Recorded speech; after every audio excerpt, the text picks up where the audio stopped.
Hi everyone, today I'm going to make a short video due to some questions on my profile saying that, show Jesus is not God and so on and so forth. Now, I know, and probably so do they, that if you type into YouTube proof Jesus is not God, or proof of Muhammad in the Bible and things of this nature, you'll come up with all kinds of results. So really there's almost no point in me making this video except to satisfy a few people who maybe they haven't heard of this stuff before, or maybe they haven't thought about it before. Now, I myself was a Christian before I became Muslim. I used to believe that there were three gods in one in some mysterious way or another. That would be Jesus, the Holy Spirit, and God in one. Now, in this short video, I'm just going to talk about the reasoning or the logic behind how this cannot be, or how this is impossible to believe.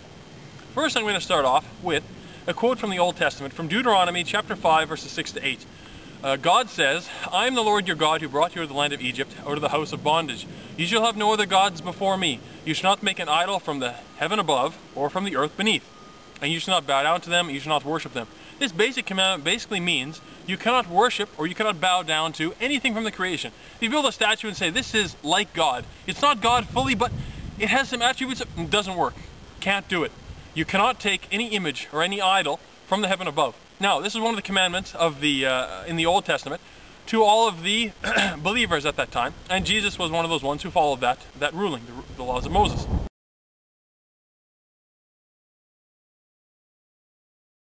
Now, talking about having a perfect God and a perfect man in one, as someone else posted to my profile, is not possible because you have one who is self-sufficient, self-sustaining, all-powerful, ever-living, and you have another who is a man who is himself a creation.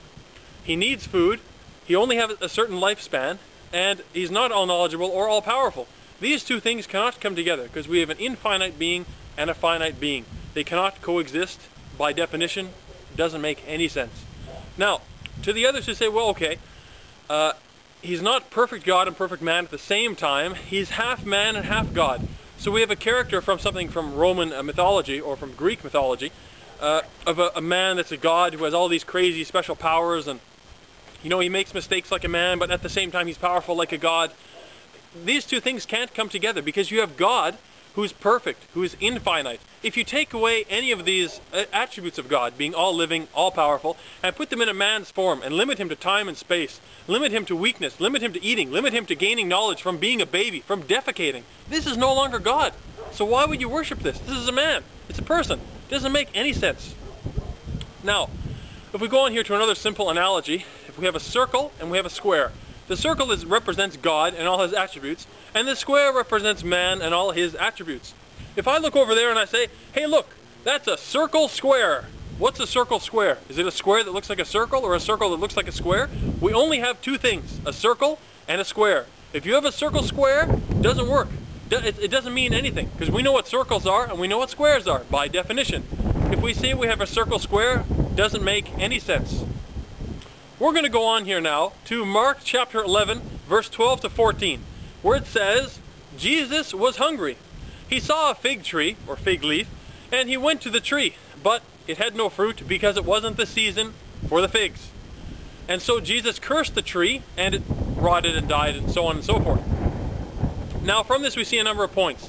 1, Jesus was hungry. God can't be hungry. 2, Jesus didn't know that the fig tree had no fruit. Not all-knowing. He didn't even know it was the season, not the season for figs. Not all-knowing. He made a mistake, and then he cursed the tree. Why didn't he say, oh tree, bear more fruit next year and give it to all the orphans? It doesn't make sense. Why would God do something like that? That's why that man is not God. He was a man. He was a prophet. He worshipped God in heaven, as we are commanded to do, and he commanded us to do it. We are Muslims, and so is he, because he was one who submitted to the will of God in heaven. And that's the definition of a Muslim, one who's following Islam. Peaceful submission to God in heaven. And that's what I recommend all of you Christians look into, and everyone even who's not a Christian, because I was Christian before. I used to believe these doctrines.